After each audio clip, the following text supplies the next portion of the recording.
ఈరోజు నేను మీకు చెప్పబోయే కథ ఏంటంటే ఒక కప్ప కథ. ఈ కప్ప కథ కూడా చాలా బాగుంటుంది. ఈ కథ డోంట్ గివ్ అప్ అనే యాటిట్యూడ్ గురించి ఉంటుంది. ఆ డోంట్ గివ్ అప్ అనే యాటిట్యూడ్ ఏంటిదో అని తెలుసుకోవాలనుకుంటే మనం కథ అయితే స్టార్ట్ చేయాలి. కథలోకి వెళ్తే ఒక బావిలో 20 కప్పలు ఉంటాయి.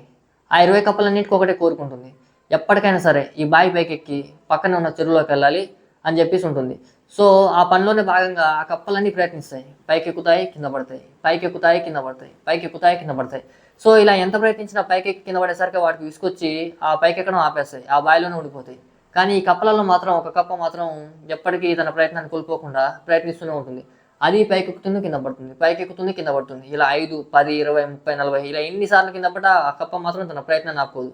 సో ఇది చూస్తున్న బావిలో ఉన్న కప్పలు ఊరుకుంటాయా? ఊకోవు. అది పైకి ఎక్కుతుంటే నువ్వు కింద పడతావు, కింద పడతావు, ఎక్కలేవు, ఎక్కలేవు, కింద పడతావు, ఒక పడ్డాడు, పడ్డాడు, పడ్డాడు, పడ్డాడు, పడ్డాడు, పడ్డాడు అని దాన్ని డిస్కరేజ్ చేస్తాయి అనమాట. సో ఆ కప్ప మాత్రం ఈ మాటలు ఏమి పట్టించుకోకుండా తన ప్రయత్నాన్ని అలానే కొనసాగిస్తుంది. అలా ఎక్కుతుంది, కింద పడుతుంది, ఎక్కుతుంది, కింద పడుతుంది. కానీ ఒకరోజు మాత్రం ఆ కప్ప నిజంగానే తను అనుకున్న లక్ష్యాన్ని సాధిస్తుంది. పైకి ఎక్కి విజయవంతంగా పైకి ఎక్కుతుంది. పైకి ఎక్కి కిందికి చూస్తుంది, వాళ్ళందరికీ హాయ్ చెప్తుంది, నేను ఎక్కాను, ఎక్కాను, గెలిచాను అని అనుకుంటుంది. కింద ఉన్న కప్పలు మాత్రం నోరెలా పెట్టుకుని షాక్ అయి చూస్తాయి. ఈ కథలో ట్విస్ట్ ఏంటంటే ఆ కప్ప చెవిటిది. ఎస్, ఆ కప్ప చెవిటి కప్ప.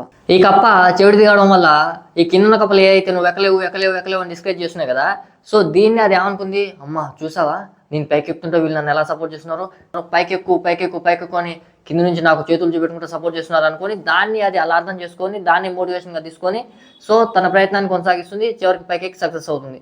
ఈ కింద ఉన్న వాళ్ళు ఎన్ని మాటలన్నా ఎన్ని ఏమన్నా పట్టించుకోకుండా పైకెక్కి అది విజయాన్ని సాధిస్తుంది.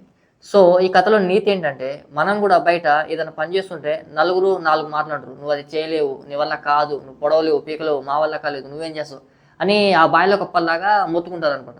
మనం కూడా ఈ కప్పలాగా ఆ కప్ప చెవిటిది కాబట్టి ఎట్టా వినదు, మనకి చెవులున్నా ఇన్నట్టు వదిలేయాలి, మన పని మనం చూసుకోవాలి అని ఈ కథ యొక్క మోరల్.